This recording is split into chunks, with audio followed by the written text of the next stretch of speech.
Hi guys, we're in the boardroom now, so at least we've made one step up, a couple of floors up. We're waiting now. Please give us a thumbs up if you can hear clearly. If you can't hear, please indicate so that we can sort out sound issues. And we've already started our live stream now. And the team that is with me this morning is Kgauhelo, who's doing our social media, Twitter, and a little bit of Facebook, but mainly Twitter. And we have Khubu, and she is our activist in the house.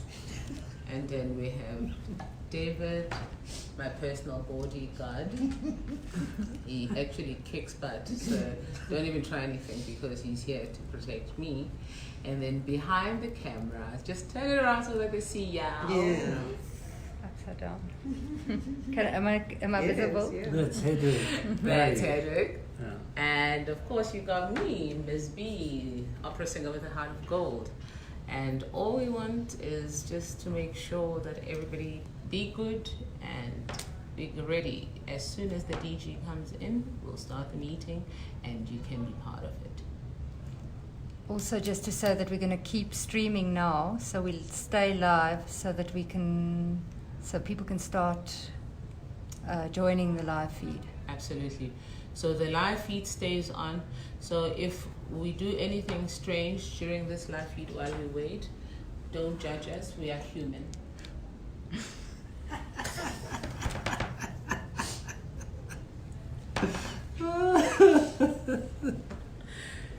Okay. So You see, there aren't microphones here. All around. well, all the way are they around. on? So we don't know. We don't know. I think So we wait until they come in to find out if the microphones are on. They're probably recording us. It's fine. But We got exactly. nothing to hide. No, but it's actually, well, those who know, I've been told or heard from a number of people that most government offices are bugged. Yeah, I'm sure they're all I mean, certainly at the lottery, they do that. And it wouldn't surprise me. I mean, if every government department has that, so. The So I was thinking, security is just astounding in this place. I wonder how much they spent on that. But the thing is, I don't care if anybody bugs me or my property or anything. I have nothing to hide, because the whole point is I came out and said I'm in trouble financially because of lack of support. And you know, you can go dig, you'll find that I am. I have nothing to hide. I'm not ashamed to say it, because I feel if I can be in that position, how much more somebody who hasn't had the opportunities that I've had. You know, some people don't even get to do even a quarter of the gigs that I do. So it's, you know, I'm They survive. how do they survive? I mean, the inboxes I get of people saying, I just need work, I'm in trouble, I don't even have food. And if I had money, honestly, being me, I wouldn't even share it with anyone. I would probably just send money, because my heart is like that. I can't stand suffering of any kind. could you speak a bit about the last 2.5 weeks and what has happened for us to be over 9,200 people in this community of people who are for the arts? Okay, so how's that felt? Okay, so how it all started was I've been disillusioned for a very long time, but seeing all these other people posting about their own suffering and discontent actually made me very nervous that so my situation might not get better if I don't get up and do something about it.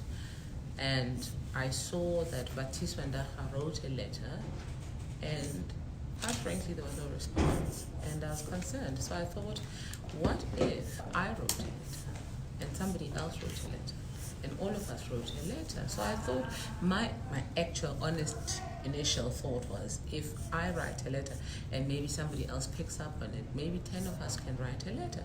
I never expected it to become this. So when I didn't get a response, I thought, okay, this is not good. And then on the day that I started the page was the day that somebody tagged me on the Twitter feed, because I was off Twitter, of the response. And I was like, that response didn't even come to me. It just went to Twitter. That's nice.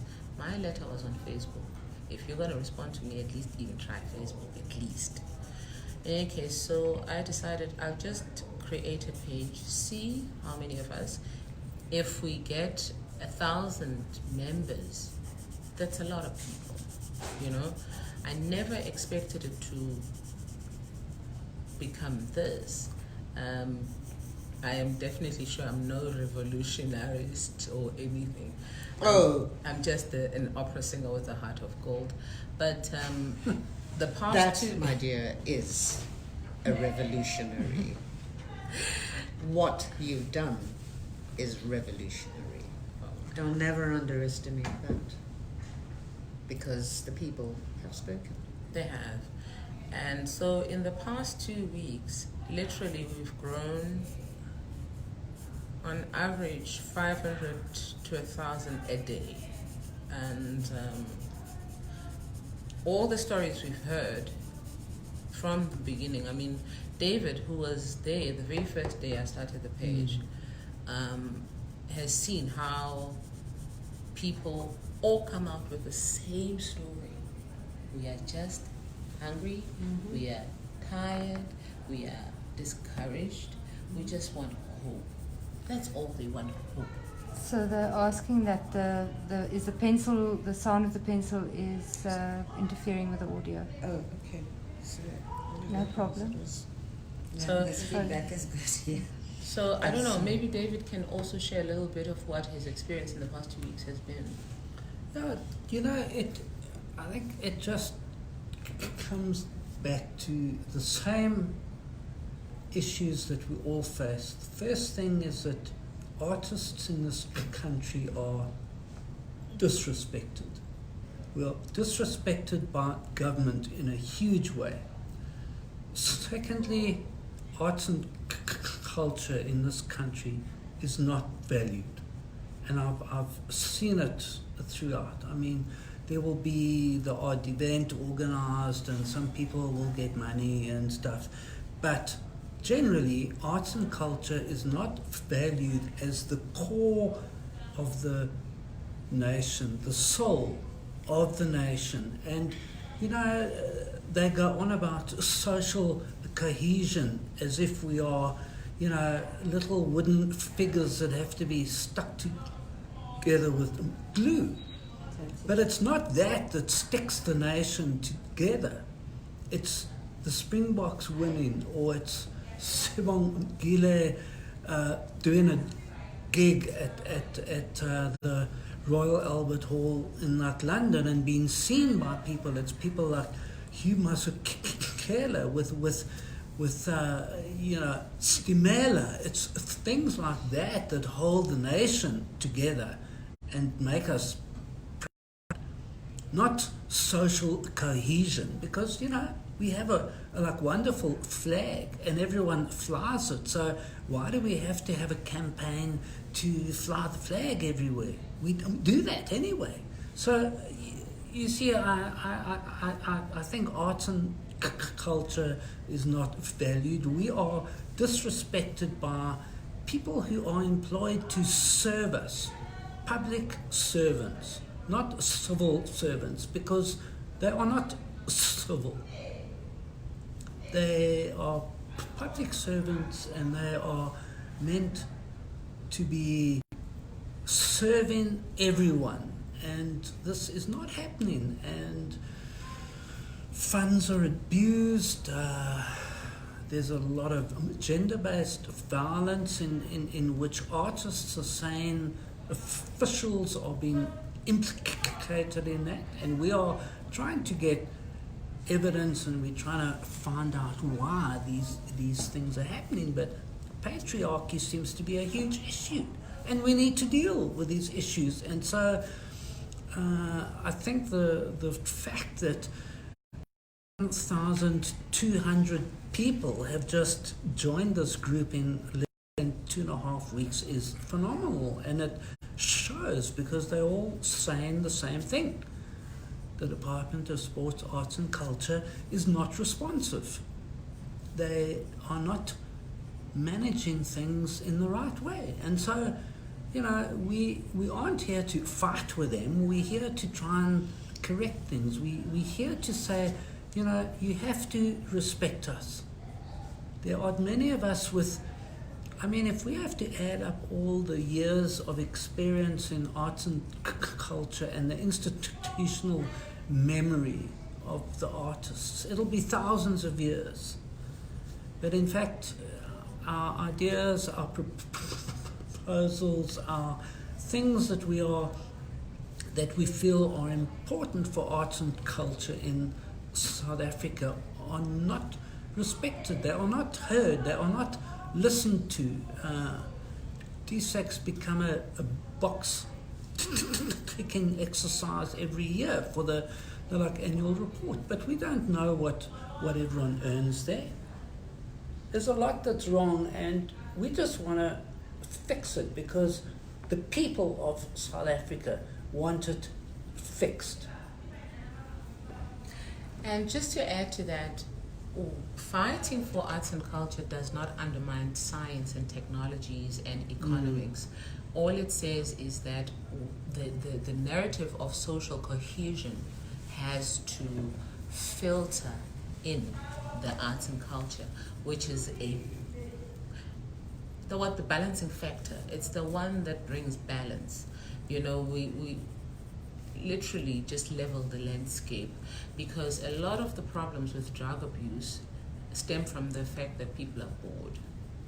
You can only watch so much TV, you can only do so much social networking, but you need something as an outlet, whether it's to go and watch a movie, whether it's to go and create a movie. So there is a demand, so the supply has to be there. But how do we supply when we are not enabled to supply? And people think that when you talk arts and culture, we're talking about singers and dancers. Who are the people behind the scenes? Who are the people actually taking technologies? We have sound engineers, we have film camera people, we have all kinds of people. We have the PR people that drive this. And these are the same vehicles that are used every day to punt our government institutions. And some arts and culture, hello, it's not possible, it's not true. So the narrative has to change. We've got to be understood in our entirety as a community. Arts and culture is not just singers and dancers. Arts and culture is the creative industries overall, and dividing us into little segments is exactly how we have gotten to this point. Now we are saying we're coming together, we fight together because we want to survive together. We've got to be healthy, and we cannot be healthy when we're all depressed because nobody's paying any attention or any mind to what we are asking for. If the Department of Arts and Culture is given 3.1 billion rand, not million, billion. Billion is a number I cannot count to in a week. I'll still be counting next week if I started from 1. So imagine 3 of those. It's not just 1 billion, it's 3.1 billion. Now, if you just gave us, as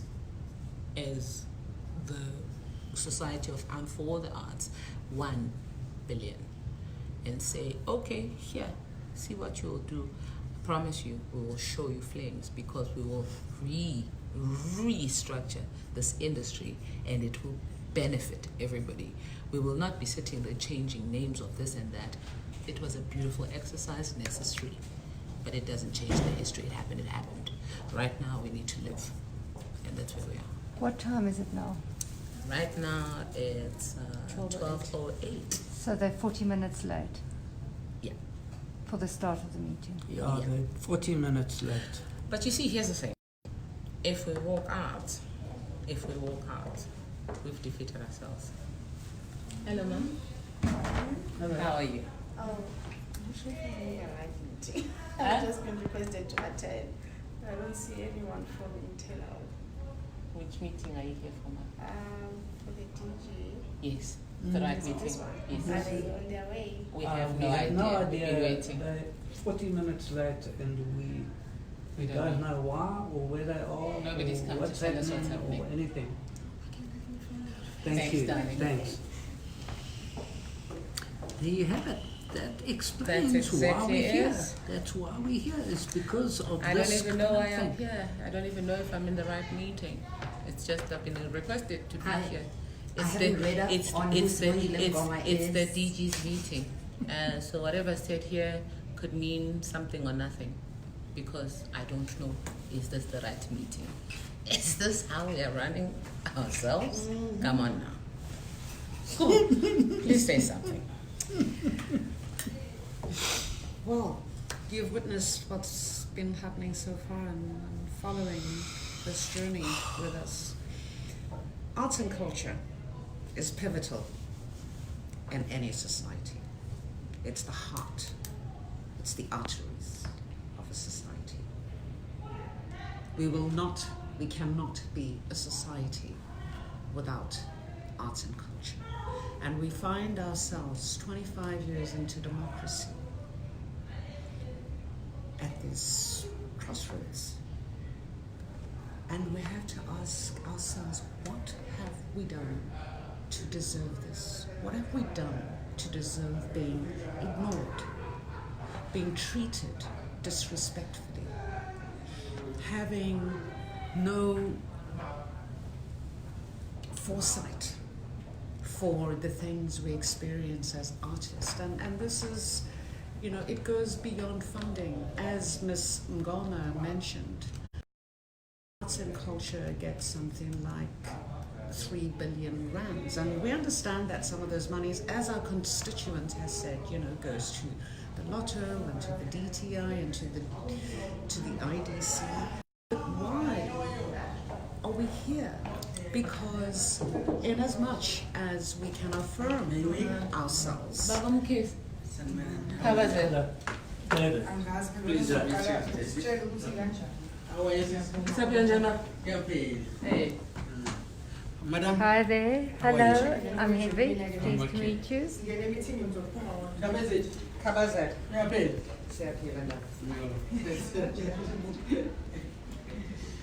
How are you, man? Sanibona manjani? Anambongi mara musibongile.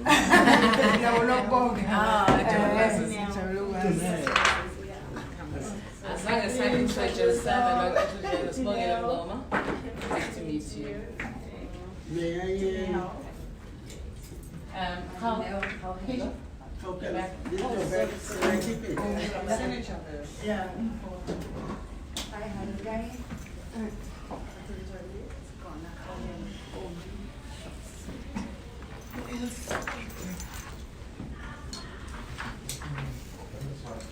So as I was saying, before we begin our shift, we want to start. No. I think maybe you can introduce us and just explain that. DG, just so that you're on the loop, we've been live streaming as we have promised on our page that we will live stream our presence here so that the people who have sent us will know what's going on. So we've already been live streaming and we are still live streaming. So even as we are greeting and introducing each other, everybody be watching us.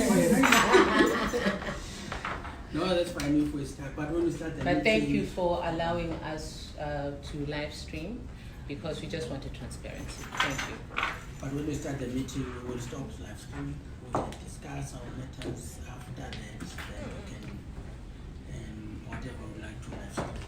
But I think first we need to have our meeting, discuss the issues, and whatever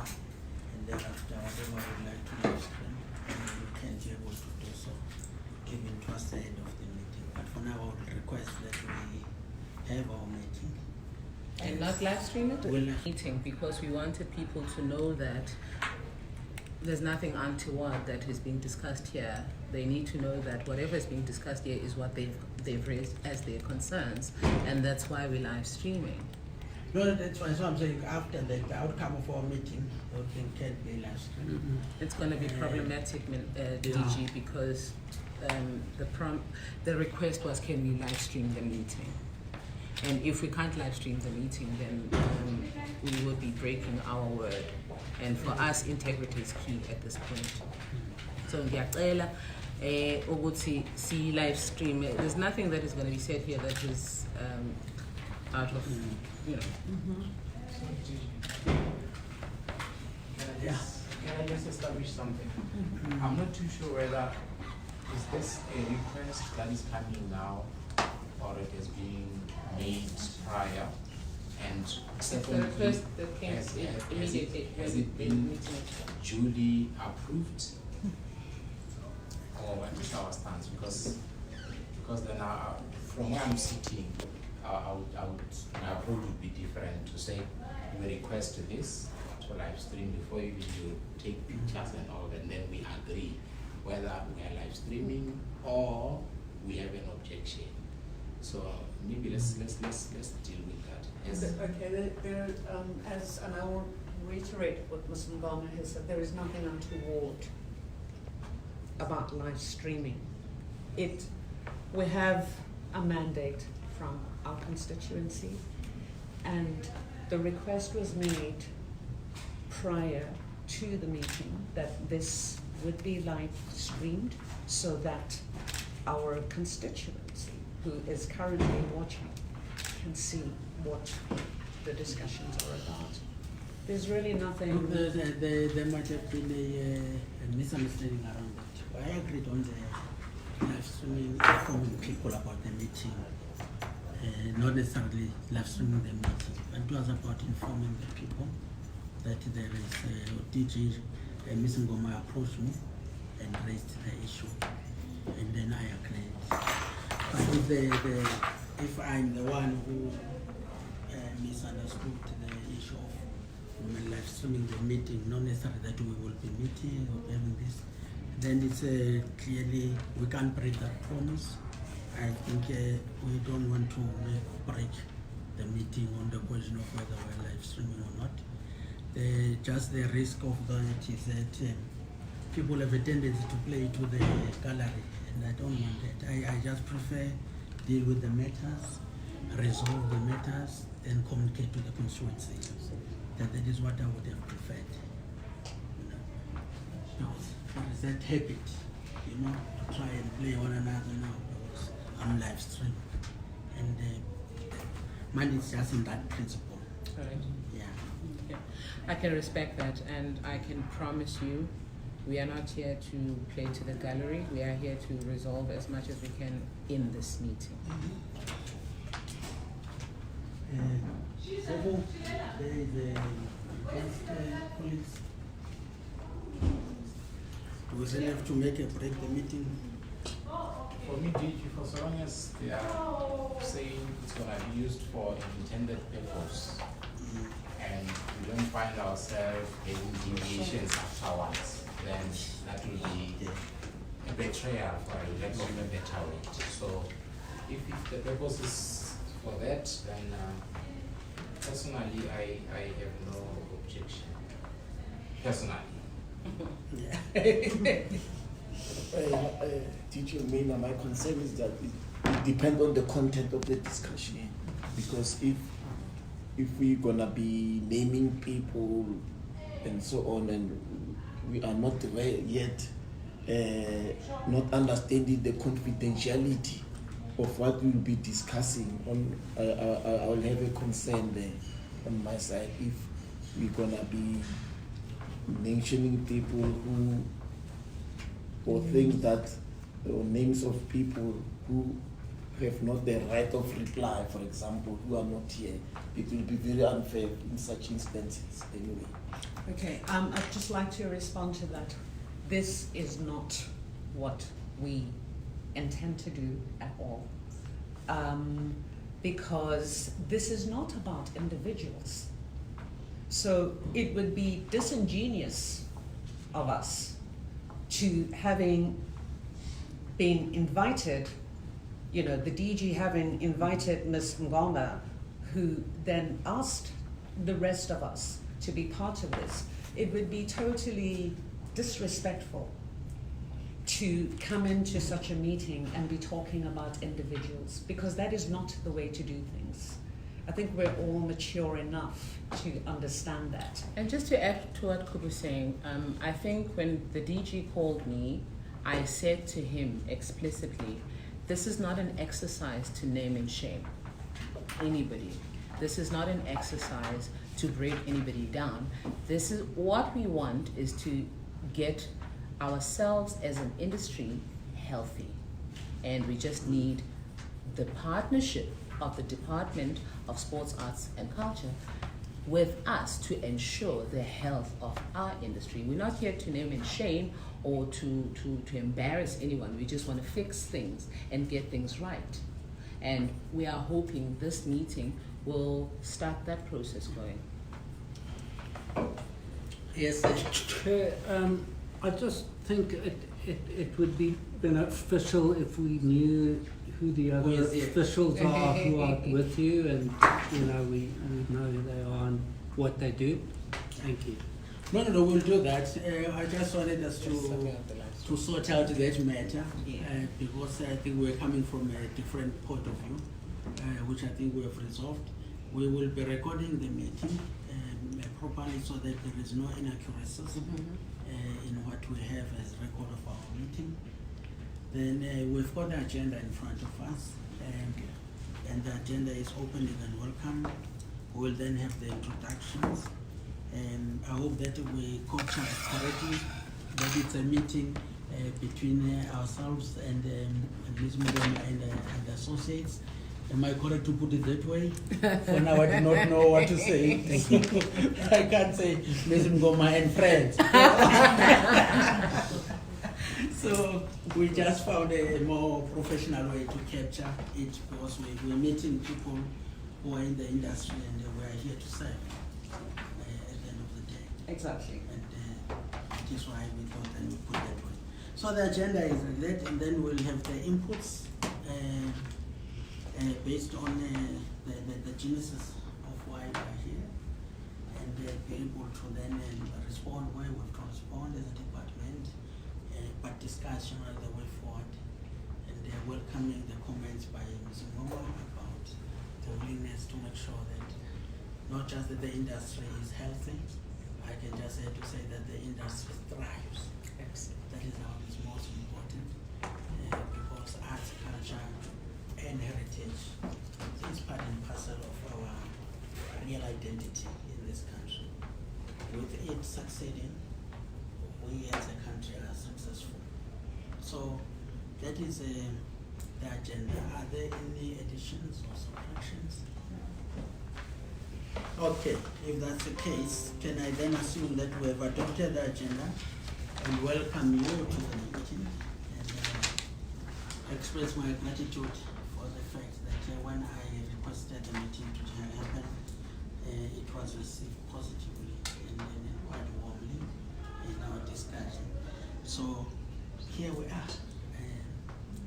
I just need to indicate that indeed our colleagues here, they will introduce themselves, so that we have a sense of who is here, and then thereafter we will go straight to the essence of our meeting, knowing that as a background, the meeting, I think we reached a crescendo of situations when first was a letter to the open letter to the minister, and after the open letter to the minister, there was an open letter to the president, and quite clearly indicates the gravity of how you feel and you perceive the situation currently.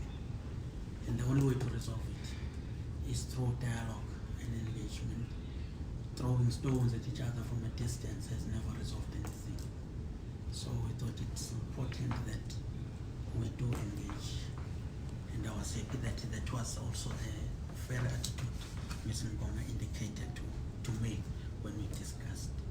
So you're welcomed, and I will request that we do the introductions and then we move directly to the point. My name is Vusim Kize, the Director General Sport, Arts and Culture.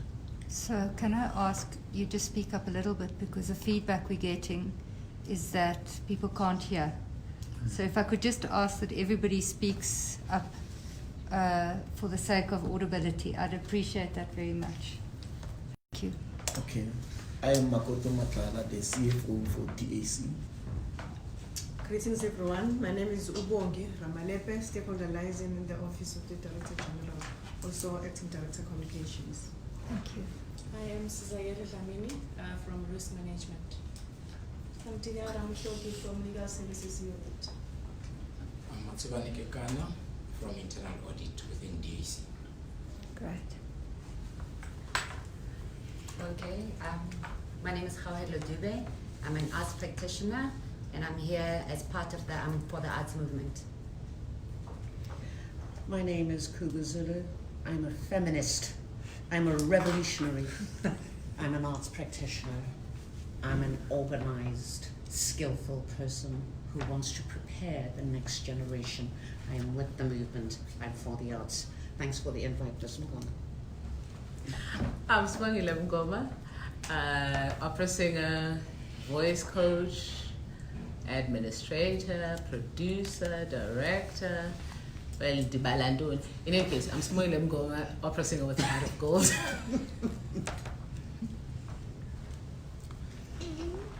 David Forbes. I'm a filmmaker, probably most famous for the film I made on the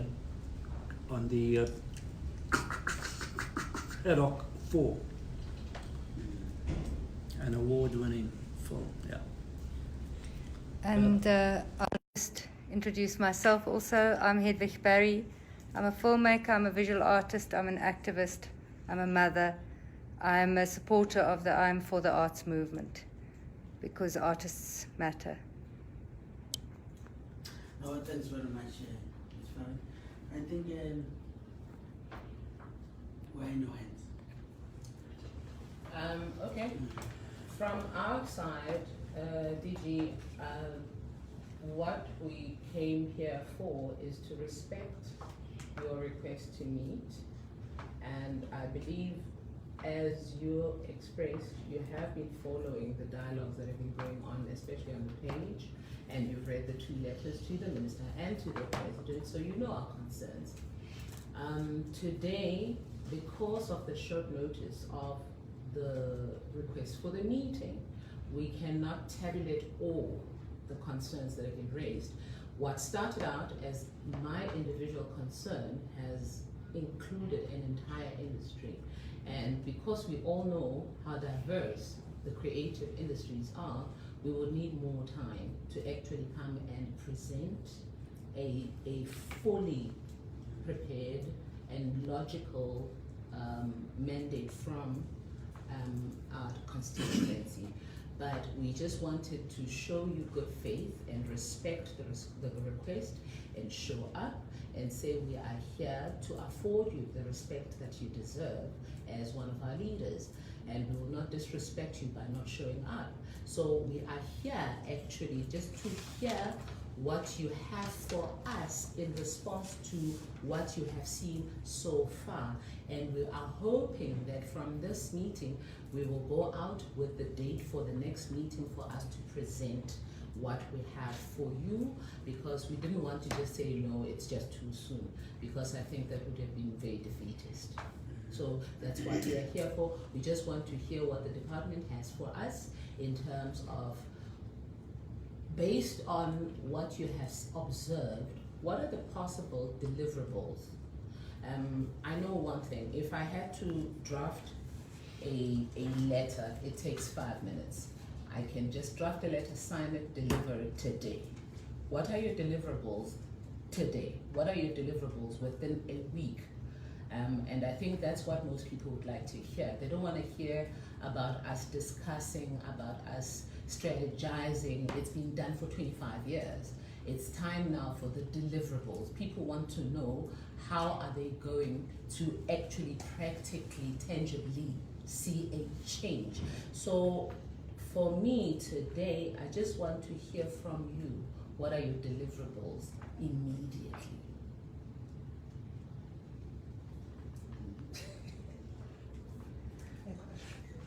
You know, it's a good question. Firstly, I think maybe looking at the things that have been raised. One was a number of, let's start with the allegations relating to corruption. It is a department, we firstly appreciate any form of whistleblowing where corruption is right, because corruption is like cancer. And cancer can destroy the whole body, starting at a very small part of the body. So what we would like, firstly, is to work with you in relation to a fight against corruption. And be very clear that where there is tangible evidence on the side of what you pick up as corruption, we must be able to then be provided with that information and deal with it. I'm not saying that because we have not done that, where there has been a report of such and there was a willingness to deal with it, we've been able to do so and deal with it. I find it strange when people would steal ideas of others. So when the issue of proposals being stolen, for us as a department, we will treat that quite, because you can't steal someone's ideas and use them for any purpose. So if there is any such act in this department, people receive proposals, then they sell them to others, and someone has a sense of who done that or which of those proposals, will appreciate that in your preparation for either that bigger meeting, either by then we have received such information. Sorry, DG, could and you be able to speak up? respond to it when we get to that meeting, either what we are doing about it or what we plan to do, if it's already been indicated to us. I'm just raising this because for me, creatives are the people who live and thrive on their ideas.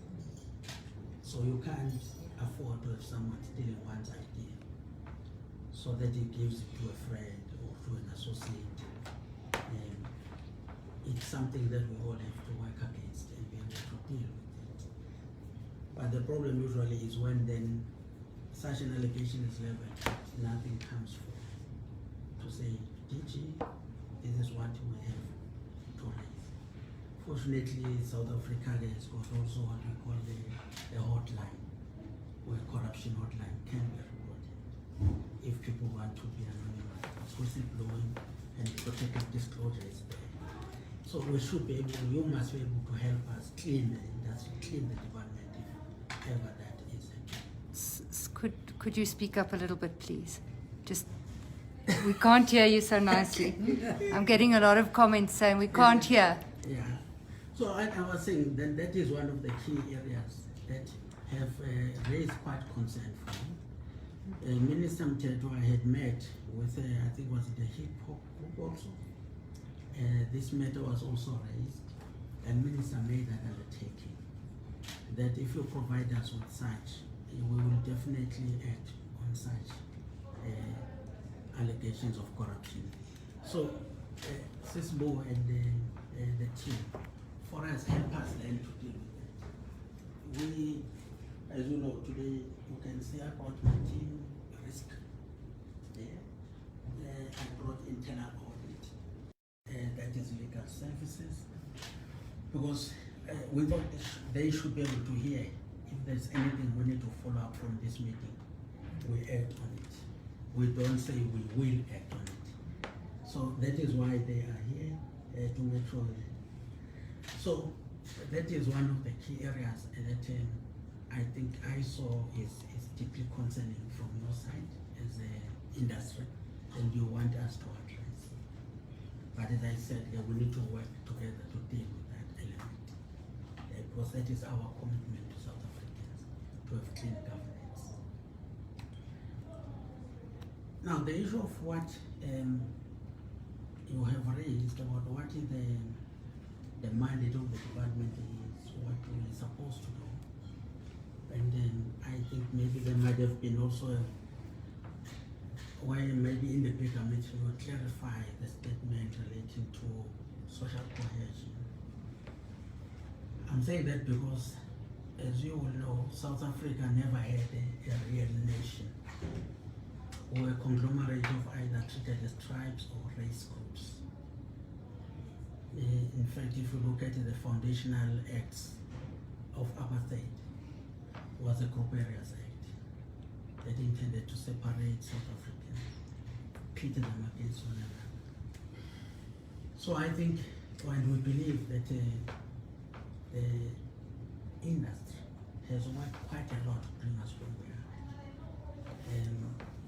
through a number of ways to bring South Africans together, and it is a vehicle to bring us there together. So social cohesion cannot be seen as something akin to the department.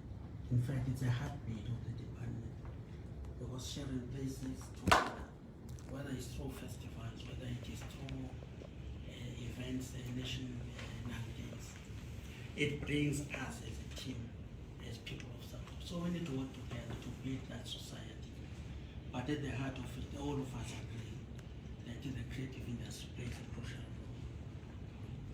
So those are issues that I think clarity might be provided in all those issues that you have raised and around the issues of social cohesion. Now, dealing with the issues of then how do we support the industry, I think we will present you with a very clear outline, because we've got various work streams in the department. The branches, if we say we're dealing with heritage, what are the programs in heritage? How do the artists, the creatives benefit from that? How do we support them? Then there is an issue of MGE, which we must also be able to explain and clarify on how that program, which is in fact should be and must be the heartbeat of support to the creatives, how it works. But the best thing to do that then is when we have that better meeting, then we prepare for such documented presentation for you to be able to have. Then you are able to tell us, but DG, this is where things are going wrong. In our view, this is what we should improve, and that is why we feel so aggrieved because of 1, 2, 3. Because then you might have this mandate, but we don't feel it. That is what we think positive engagement would be based on that. But you tell us what are the loopholes in the whole system that you believe must be fixed. So I respect that we do agree on the issue of the time we need, but I think we will have to do that sooner than later, so that we can be able to find each other. Because if we don't do it, we're going to continue with the sense of us and them. And I don't think that is what will be helpful in that regard.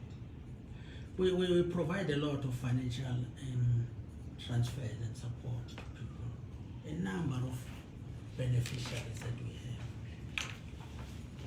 Now, the question there is what has been asked, who is benefiting and why? And we've got a very clear breakdown of who is benefiting from those programs and why those programs are covered based on the proposals people give us. But to find that there are then challenges of also that when you enter into what we call, you get a proposal, you get a MOA that has to be then entered into, and then what happens when either party breaches that. Now, when that happens, what then is a recourse for us, as much as a recourse for the beneficiary if it's a Department of Bridges? So those things cannot be outlined now here, but we can provide that detail for you to have a sense of what we go through in terms of that and who benefits. So I'm of the view that we do need that engagement. I agree with you, but then we can better prepare for that. The issues around copyright and the bills that we've gone through, the revised white paper that we have undertaken, you will know that the revised white paper has gone through up to the level of Parliament. That revised white paper, the intention was to turn around the industry, because the one we have is the 1996 white paper. But if you look at the issues raised by creatives on the issue of the copyright and the performance, you will realize that those are old. They predate democracy, and there are serious gaps.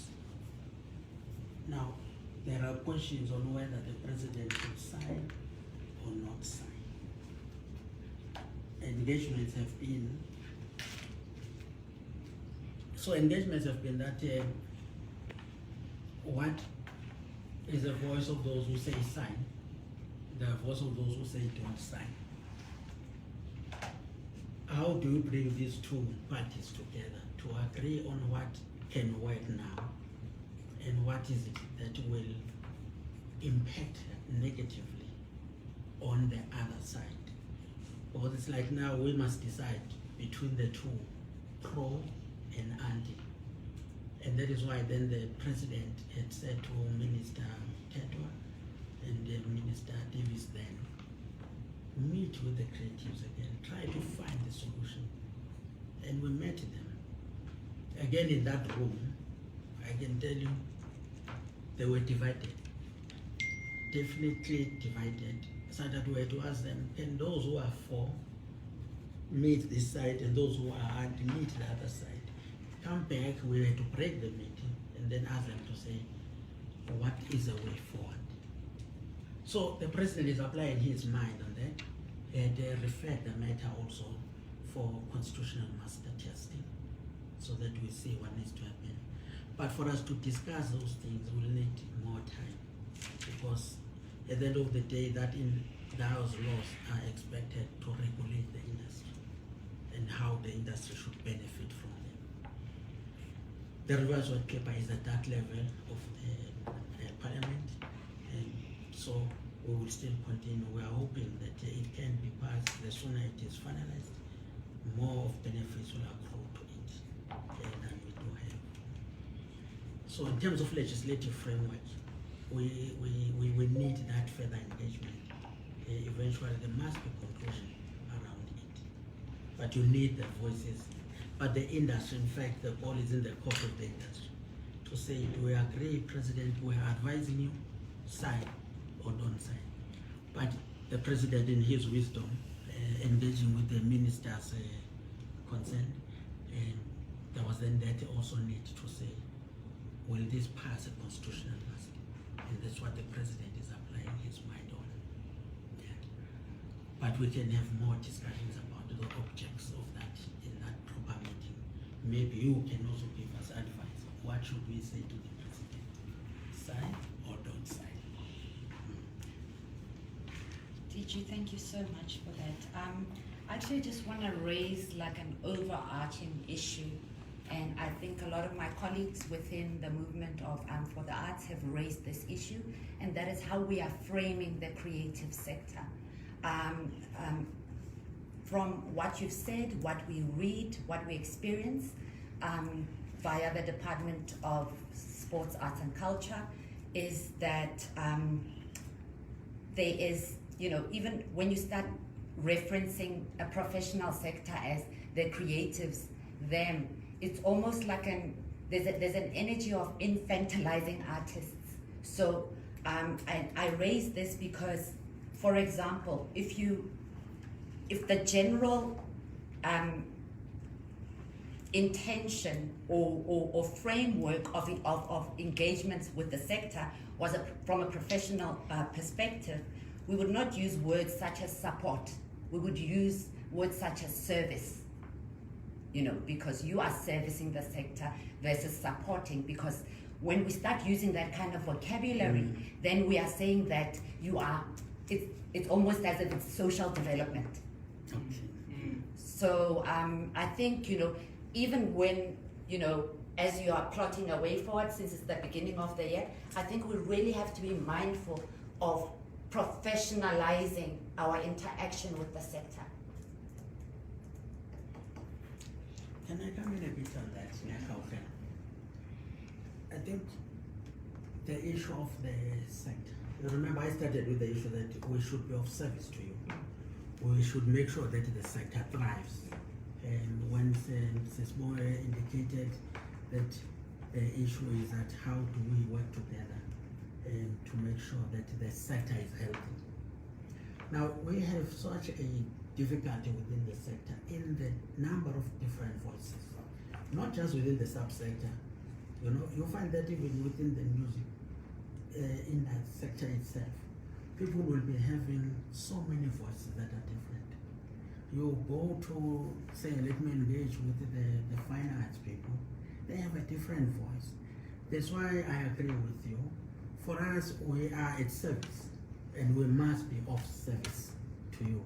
That is why this government can't be a government that treats people as dependencies perpetually. That's why we are talking about, when we say we are providing support financially, it is not meant for people to be dependent in perpetuity. Which is one of the problems that you have, that I benefited today.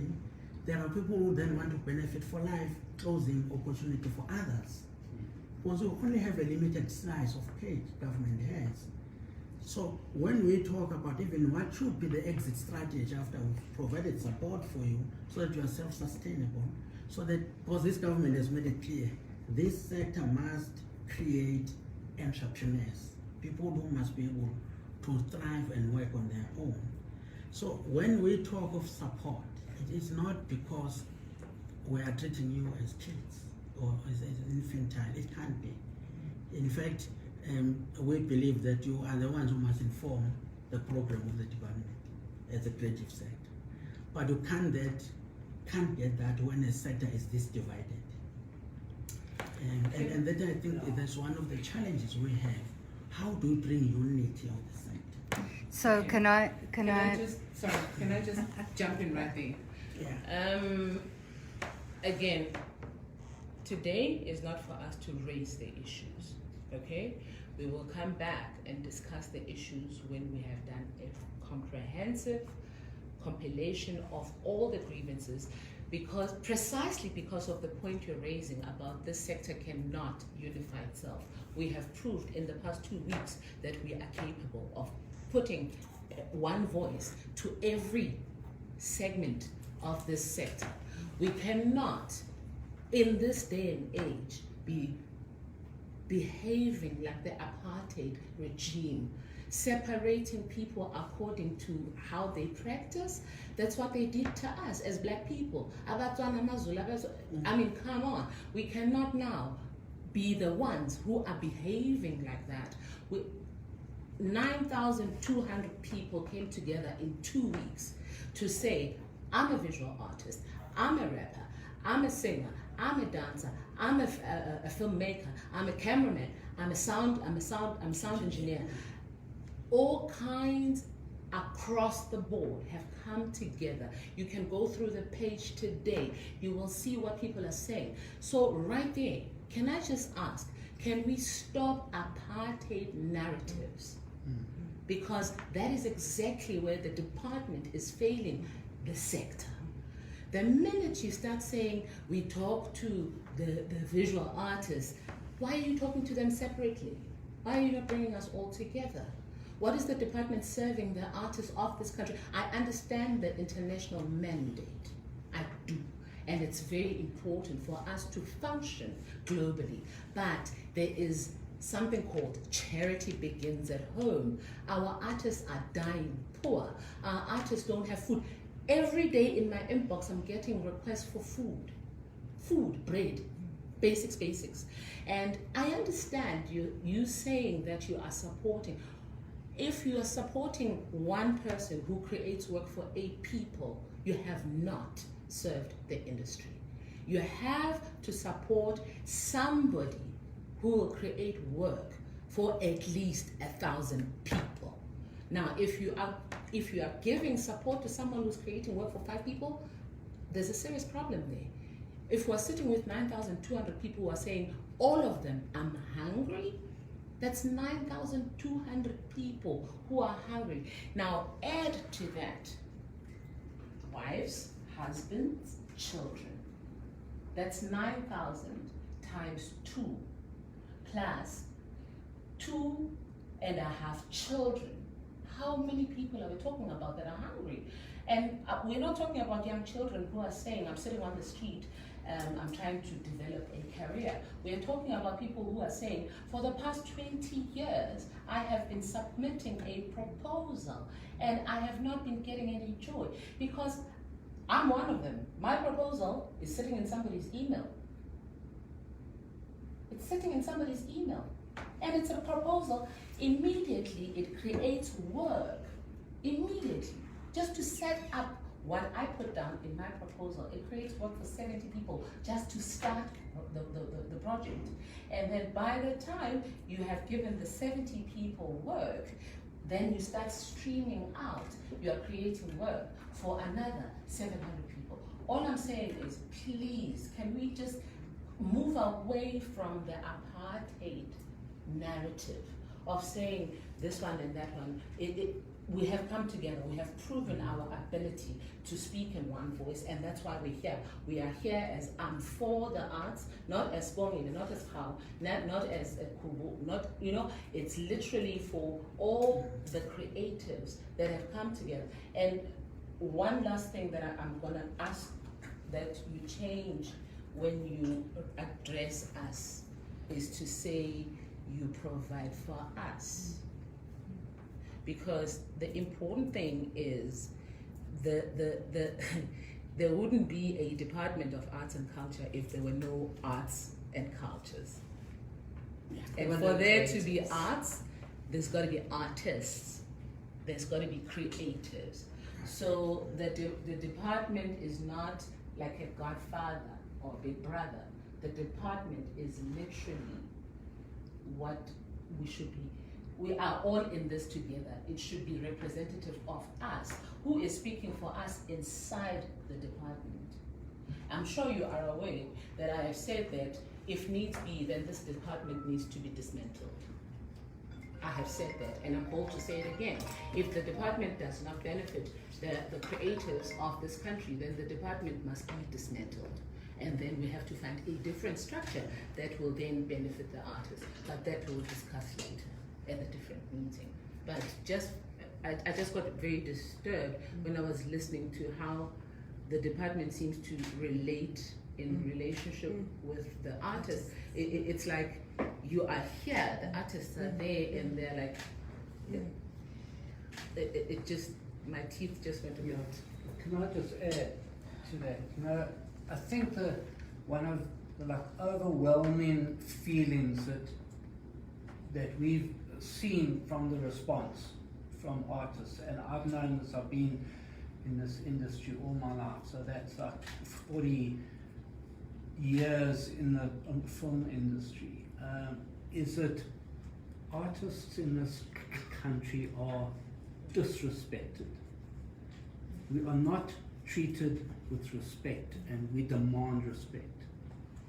It is our constitutional right to be treated with respect, and that means at a simple ops level that people in this department answer their phones, that people in this department return emails, not 6 months later or whatever, but immediately, because that's how business works. That's how we grow the economy.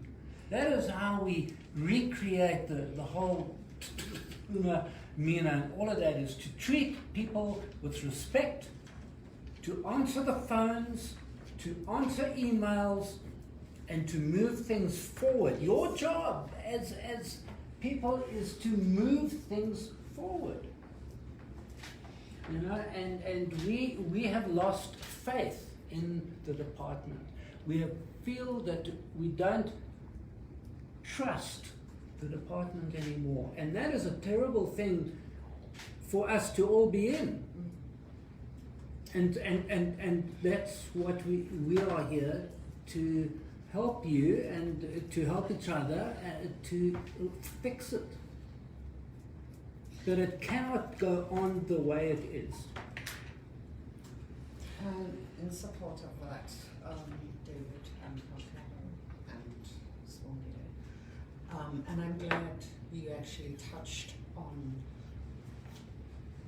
the overall picture, not just around the creative industries, but where we're at as a country and looking at economic growth. Now, the creative industries has the potential, okay, based on surveys that have been done, even more recent surveys which have been done by a constituent. So how are we going to have economic growth when artists have not been paid? How are you going to do that when you cannot then employ people, as Ms. Mngoma has mentioned?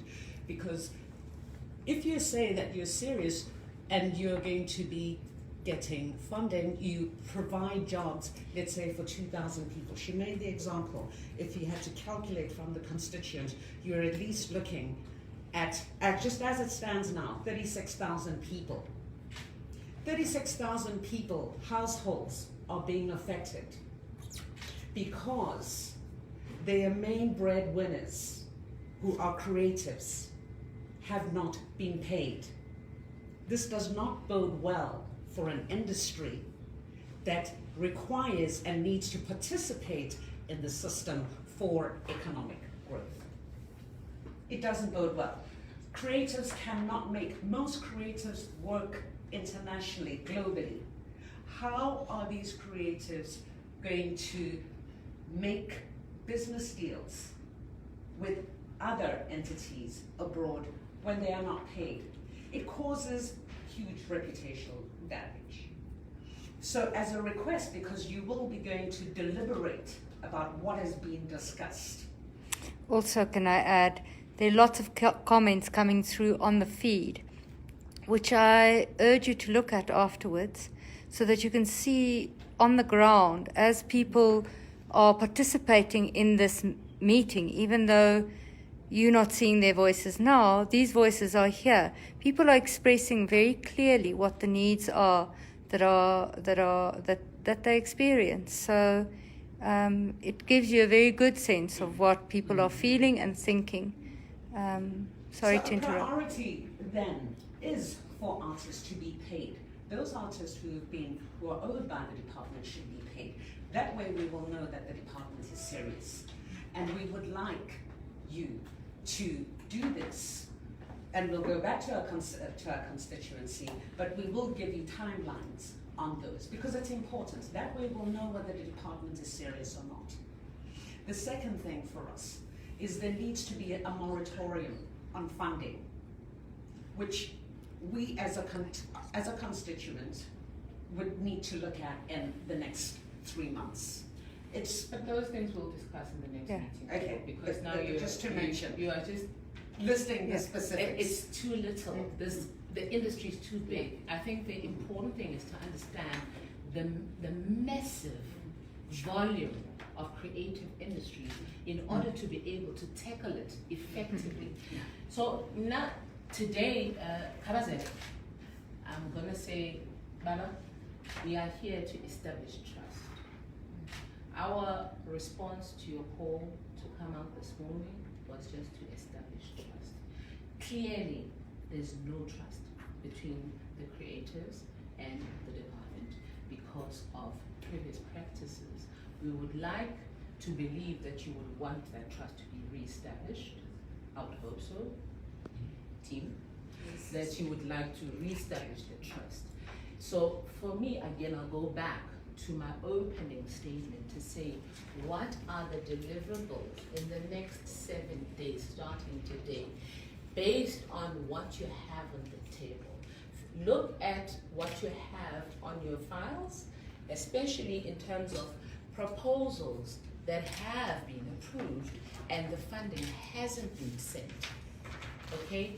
Look at a case like Dorothy Masuga's funeral that took almost a year to pay service providers. There are so many of those.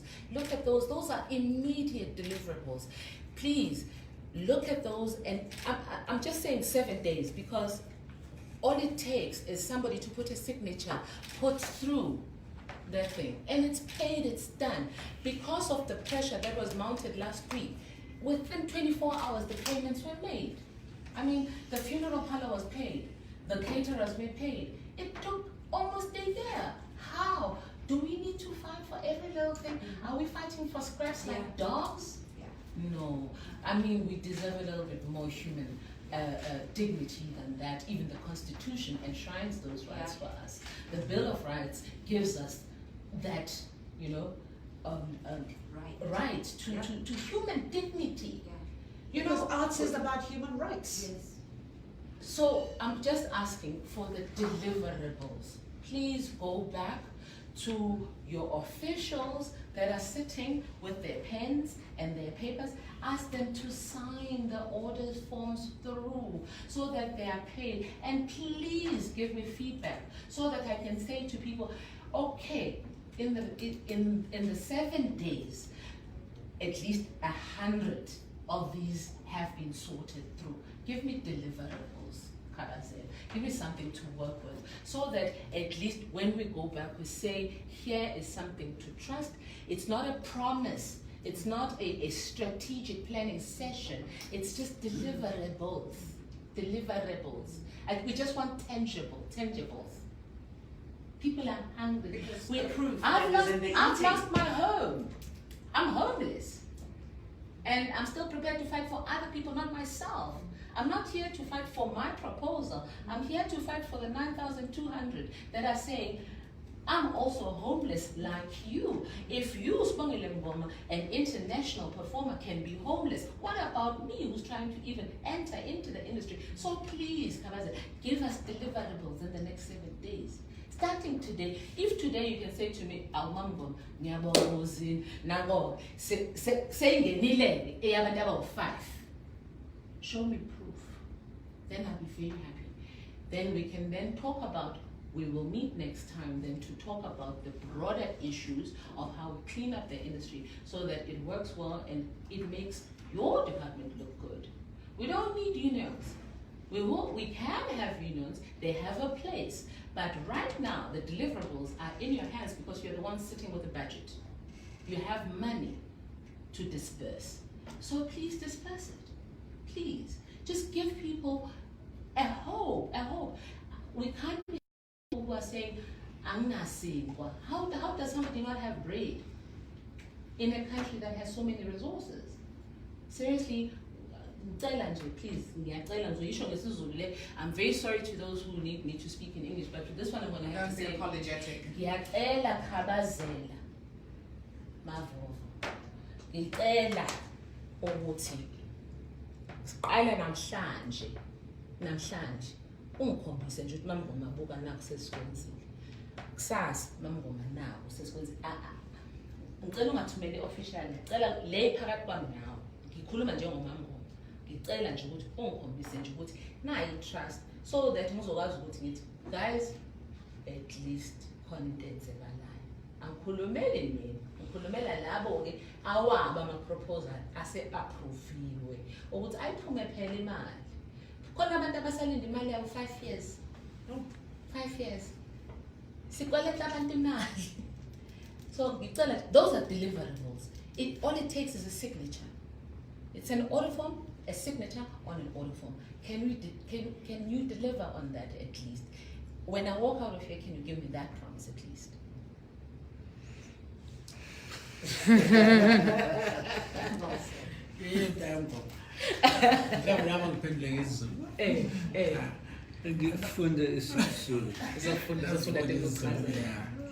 No. And since the incident or to raised around the non-payment, there I must start by saying it is indeed inexcusable what happened to Mam Dorothy's situation. And we have profusely apologized to the family. It doesn't matter whether there was a problem of tax clearance certificate or not. At the end of the day, we needed to support them to get payment done. And it is not something I can sit here and say I'm proud it happened. It is a shameful thing it happened. It should never happen. And that is why we have undertaken an audit, full audit, of what is outstanding to whom. And is he or she complying with what is necessary for us to pay? So that audit, and the branch is dealing with payments, as well as the team that is dealing with funds and transfers, where we've issued a commitment letter, but you find that there is no payment. Those are the audits that I said I needed them as of yesterday. So the other branches have already responded to indicate to me which ones are outstanding. And the minister has been following up also on that matter, Minister Mthethwa, to say, let's clean up that thing, because it is, as you are saying, for people who are qualifying, I must make it clear, people who are qualifying and have met all the necessary requirements and have no baggage. Because I can tell you, there are people who might come and complain, and we have what we call a list of defaulters. And if you want me to share that with you, or sometimes you find there are people who are complaining, but are not telling you they are defaulters. And that is why their things are parked until they provide what is required. If the industry wants us to do that name and shame situation, to provide proof of that, which would be unfortunate, because there's an individual matter between the department and the person. Hoping that people also will be truthful when they go out and say, Mkize owns me, despite having done 1, 2, 3. Then we should be able to deal with that. As I'm saying to the family of the Masoud family, an icon of this country, they should not have gone through that. So I'm saying, I promise you, I already have started with that audit of what is outstanding and owed by whom.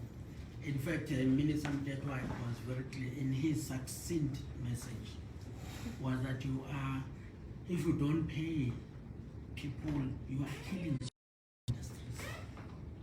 And how can that happen? So I said to the team dealing with transfers, where we've paid the second tranche, we need now to determine, has reports been submitted, why then are you not paying the second tranche? If the reports are there, because they must submit reports that say, I'm accounting for this report.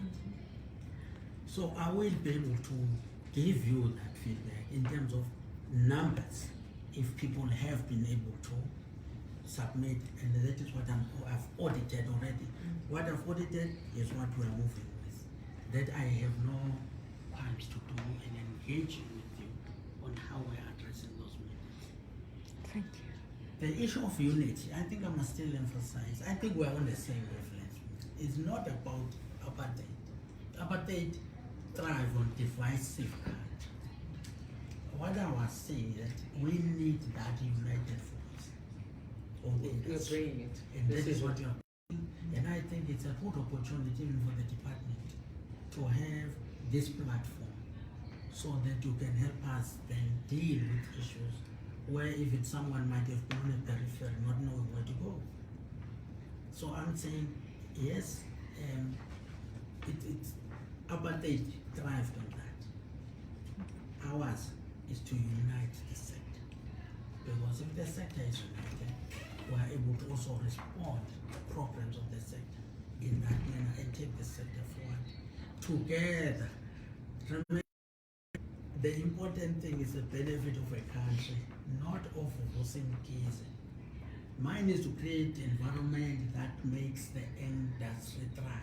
This department, that's what we should do. And if we're failing, we cannot then bury our heads on another sand. You must be able to also tell us, here and here are problems, so that we can fix the problems. But I can assure you, I can share with you also on, if we were to plan, on who and how many people have been benefiting in terms of the program.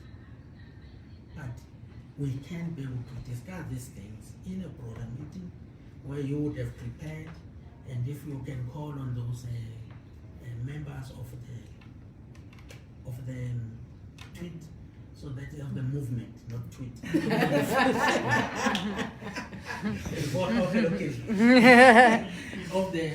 So that he says, I'm one of those. Let me rather have it and deal with it. Right. Because I'm one of those. Here is evidence, DG. No, you are not talking about yourself, but the fact of the matter is that you are saying there is a proposal on the table that has not been responded. I'm still because efficiency. Oh no, that one was should be definitely made. mine. It's a personal one. I submitted a proposal in June last year. I've yet to receive an acknowledgement of receipt of that email. Yeah. So I can't then say because. So, and that has then been because you exactly are what spoiling it. that's exactly what, this is what everybody's been saying on the page. Yeah. Sibongile, you're not alone. I've also been submitting proposals for 5 years. I've also been submitting proposals for 6 years. So I'm just saying,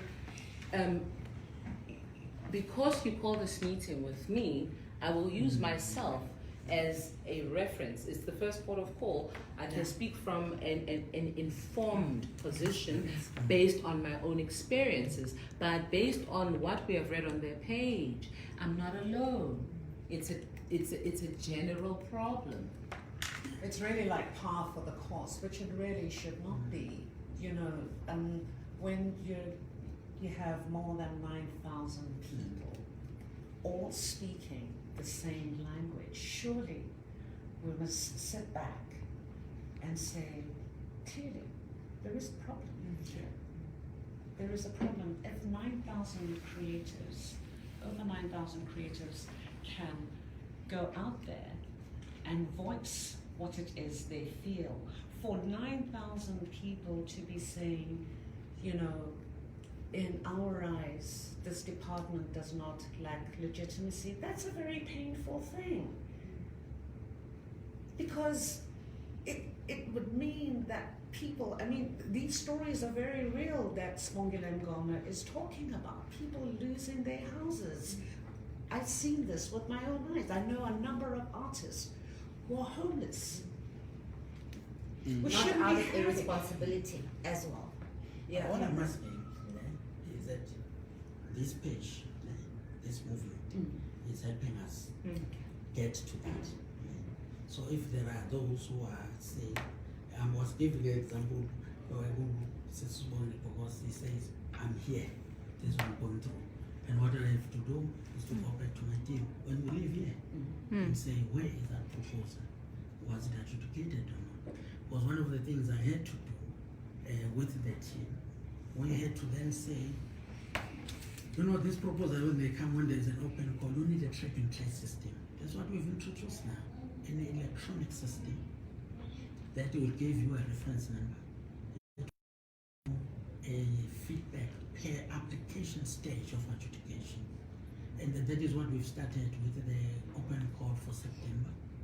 And so that there is immediate feedback, because responsiveness is one of the things we've been accused of. So that in the department we have decided to include that as part of our core values, because if it is not there, people think it's a favor. You can't do a favor on responding to someone who has contacted you. So what David is saying is what it resonates with me, because it's not the only one who's complaining. So I'm saying that is why one of the questions now to make sure that you can follow your application was introduce this track and trace system. And then we then coupled this training with a cost center number. so that if there is quietness and silence, we have this court center number to say, I submit my application, can you please track it for me? And here is my reference number. But I'm saying those details in dealing with the issues of non-responsiveness, we then will discuss them in that, so that what we want, as the minister had said, our partnership must then be informed by also engagement, two-way communication, constant communication. So I'm committing to the team that on the issue of audit, here is here, on what has been on the table of officials, no response, that I'm going to work on that to make sure that they are responsible. And I'm saying I'm not going to be just dispensing money, isn't it? It's those who qualify and within the approved budget of what we need to do. But that is what I'm saying I will definitely do. There's I mean, just, you know, we could start this whole thing by you just issuing a directive to all your staff that emails have to be answered within a day, even if to say we're like looking at it, we will get back to you, and phones have to be answered. I mean, you know, that alone, basics. Well, it's one of those small things that makes a big difference. The trust issue. Yeah. I think I want to add, where there is an appeal, the appeals also need a tracking number. That we want to speak to administrators, not just a call center, but a credible administrator who is able to understand the sector that we are responding from. That where appeals are made for projects that are not accepted or funding that is not accepted, that the appeals process doesn't take a year or two to actually respond to. That where the appeal, that there is an actual indication of where appeals need to go to, because at the moment it's unclear. It says it must be addressed to the minister, but there's no address to where it goes. There are many, many small examples like this that indicate that the department is not functional in terms of managing proposals. Nobody here has asked for a handout, but there are very credible professionals and artists need support, and artists' projects need support. We are doing very important, valuable work, and we are unable to do our work without institutional support. It's very clear. I mean, we are not in the first instance all entrepreneurs. We are not, nor should we have to be. Our practice is valuable and important and needs to be and deserve support and funding. But we will raise all of this in a you know, that we can start, because if we have an engagement, like let's say every 2 months, then we can bring a list and you can say, okay, we can do this, and we can say we can do that, and then we can, you know, and then like next engagement we can do more, and we can get it all right if we work with each other. You know, that's what it's about. Can I request then that as well, on the issue of those who have just 2 things, proposals that they believe they've received, particularly will receive letters of commitment, although I'm doing my own, but I need to verify. Also, what if there's someone who is missing, that they are able to forward those details, they can forward them to you, or they can forward them then to us here, and then we are able to address them. To That's clarify, a very important announcement. Please, you have to speak louder so that they can hear, because they need to catch that. That is, please just say that again. that's what I was going to ask. Just to clarify, you are asking people who are part of this movement and others to please forward the proposals and the. Just clarify exactly what it is what you were saying. The proposals, they have already submitted. We have committed to them. They've got a letter of commitment, whatever. Department has not yet responded to them.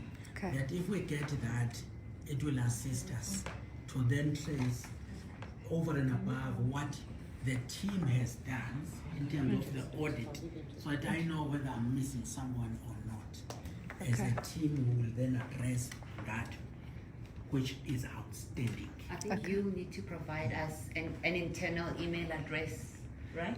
Yeah. The department should. Yeah, absolutely. Yeah. DG, I think that it also needs to extend to proposals that were not accepted. We need an independent ombudsman, for example, who can look at those, because often there's no coherent understanding of why a proposal might, or a rationale about why a proposal may not be. What are the rules of engagement? Yeah. If I'm applying for entrance into a university, the closing date for applications is the 31st of October, and then the acceptance letter comes a month before the university opens, and the point system determines which course I can do. You get? So those are the rules of engagement for me to get an entrance into a university. Yeah. What are the rules of engagement when you need your proposal to be accepted and attended to? Is there a point system? What does it take? Does it mean that if I can say Kgauhelo, then I'll get my proposal looked at, or does it mean if I actually adhere to certain standards? Are there standards? Because some of the projects that are funded, honestly, we look at them as practitioners and we're saying, how did that get funded? Because the excellence is missing. So we need to know what is the excellence barometer for the proposals to actually get through. What does it take? So if we're applying, how long does it take? If I apply in March, what is the deadline for the applications that go in from March? Is it June? Is it December? What is it? And then once that deadline has been reached, what is the turnaround time to responses? Rules of engagement. Because this is what I said earlier. It's trust. We need to be able to trust that the process is actually legitimate, and it's about integrity. Integrity is so key here. Yeah. Okay. Trust. And can we then start with those who have submitted, who have responded, who have adjudicated? They are saying, or I have rendered a service, but DG, I'm still not paid. Exactly. Yeah. Exactly. So because this is the let's crucial deal with thing. those, that if they can be able to submit that, I think we've got. I'm writing the email. Please, Yeah. we will put it up in the page. Yeah. Yeah. The second one is on your side. Those that say there is bribery, there is corruption, if they have that information, I've got a team here from legal, risk, and audit. Give me that information. Well, Right. maybe we should get their emails and then we can forward it, because we will have a center, because we don't want it to go everywhere. No, we are like also looking at things everyone's saying, but we aren't doing it openly. We're doing it in a way that we protect them and the confidentiality of anyone who is spoken about or whatever. We will give it to small, just will deal with that issue of communication channel. Okay. In relation to those matters. No, absolutely. The ones as you're saying, integrity and trust, but also, when you're dealing with those matters, you want to protect them so that they are not then exposed before you can act against such. So that one we will then engage, and they can, what is the channel for you to be able to raise those issues of bribery or desire to pay in kind so that you are paid in cash. These things we don't want. Kgauhelo, could you give us an idea, and we appreciate that, this is the kind of, for lack of a better word, directive that you will take with your team in addressing the issues that have been raised with regards to payments of service providers, because this has been one of the biggest things. So could you perhaps give us a timeline as to when creators can expect, because this is one of the things that's coming out overall, is the fact that people have not been paid. So could you give us a timeline as to? No. as we indicated that 7 days from now I give you feedback of the outcome of the meeting. That is what we will do in terms of where we are with addressing those things, and then to where we are stuck, why are we stuck, so that there is also a reason why there is a delay, when there is a delay, or what do we require more. And then hoping that as we do that, we're working towards a date we will set for us to engage on that. We can have what you are saying, Davis, what I believe is a service charter that we should be able to say, these are the commitments. When you enter here, a department says, I will do 1, 2, 3 for the industry within this time. Right. Exactly. Those are the things that Mngoma was also raising, which you raised. I think let's concretize those things. But we also then I'm sure, because as we talk, we also come with ideas of service delivery improvement plan. Well, exactly. There's lots of This is the that. crucial, I think this is really the crucial thing, because when we go back and we have left the building, this is what our constituency wants to know, and they've been on the page, as Hedwig has been saying, is, you know, the plan of action is this. So when the deliverables are going to happen when? When are people going to get paid who need to be paid for work services rendered? You know, that's an important thing. Otherwise, we wouldn't be having creators, owners, etc. And so it's important to have very definitive dates. Do we have a date for our next meeting? Not yet. That's when what I was people going to will be ask now paid. is, are you in a position to actually commit to a date right now? No. Because I know that you said as soon as possible. We just need a little bit of time to get ourselves organized. So, is 2 weeks too much? No, I don't think so. I think we can short a week. Two In a weeks. week's time? 2 weeks. No, 2 weeks is good. 2 weeks is 2 weeks is better. good. Are we able to come back in 2 weeks' time and have a meeting where we can actually come and deliver what the people have asked for? Yeah. Which would then be the, how many years? Let me just check on my dad, but we're in time that I know. 2 The weeks. 16th, If there is the anything else, 18th. I don't have my dad. Yeah. with me there, but I take cognizance of that. So that would be the week of the 18th. where are we? Oh, we're in the 17th. Yeah, so it's the week of the 16th. So that's on a Tuesday. 17th. Oh, sorry. The The 18th is on Monday, so the 18th on a Tuesday. So it's the week of the 16th. If we can get a date around that week, we'll come back and come and bring Receive the deliverables. the mandate. We will, I'll communicate So with you you. let me know which So date. the day of that week, yeah. It's That's doable. fine. I think it's doable. I was going to request that we're trying to resuscitate and restore the trust here, and I felt 7 days was a bit too much to ask, but now that DG has revisited that 14 days, I think we can work on something from our side. Sorry, please say that again. I'm saying from our side, that would give us reasonable time to work out something from our side. Based on the desktop exercise, especially that you relate to say, just take those grievances and unpack them and be able to say, okay, these are the issues, these are the tissues. Can we have something substance to this one? Something of that sort, so that when we exchange on the day of that meeting, then we're able to chart a way forward. Can I also just ask something, DG, for the next meeting?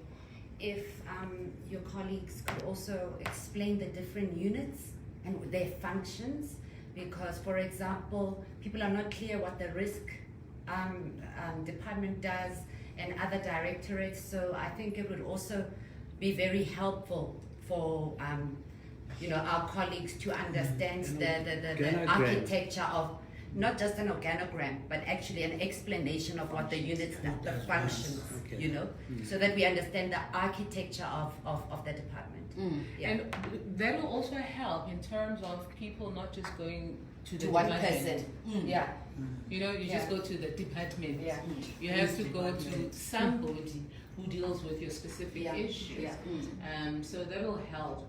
And may I also request, over and above that, that when you give the descriptions of the different sections of the department, you do it in as simple a language as possible, because I know that, you know, there's a certain language that is used that is not very easily comprehensible to Stakeholders is a stakeholders, social cohesion, those kinds of things. Languages. I read, there was a thing about the social cohesion. Where the concept come from. Those who were arguing the concept social cohesion might be a concept designed by those who are in power to try and facilitate. So there can be so many things. So let's talk about that. Simple language. Let's talk about are people going to get work? And are people going to be able to feed their families? That's what people want to know. Because after that, then they're ready to dance and sing for you, and camera and film for you. They will do anything you ask. And are we also going to be able to deal with the problem of patriarchy and gender-based violence in the arts and culture? I think there's a time and place. But it's a crucial point for the next meeting, though. Those are the broader issues. Yes, that you would deal with that. So in 2 weeks' time, when you come back, that will be on the table. We'll get to it. Yeah. But I just mention it now in this meeting so everyone hears the words for the first time. In gender-based violence. Okay. At least we have some items then for Are we good? Do we all feel that we have a better understanding of where we stand, so that when we come back for the broader meeting, we all know exactly what we are doing? Well, everyone seems to be smiling a little bit more than they were when they came in. They thought they were coming to they are very decent. Can we read the emails so that they can, or should we forward them to you? Oh, you can read the emails. There are people taking notes as we Yes, please. You can read the emails. I can read. No, you can read them so that they take. Give it to one person. We will take them down, but still mention them on the live feed so that whoever is watching now can.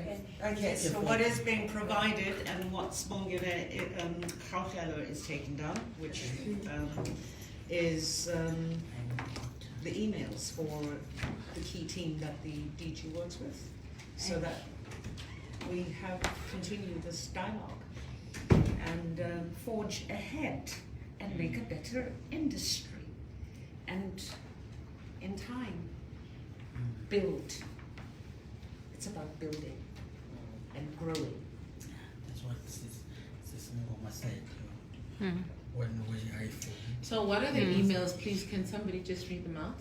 So that at least. How about we put it on the site? So we'll put. You know how on radio we do? You say, please give us your contacts. We will say them again. Yes. Please give us your contacts. We will post them on the page. That's what you. Yes. Okay. Please give us your contacts. Transparency, openness. Post them on the thing, but still give them to us. It's like the ribbon at the bottom when you're doing television. I was on radio. No. So I know how these things work. Sure. Give us the emails. Please just announce the emails. Somebody please read them. Okay, for alleged corruptions, No. Okay, let them say. I need to check. Let them say. No. I just want to double check the space. There he is. A glass of water. There, he's going to say it.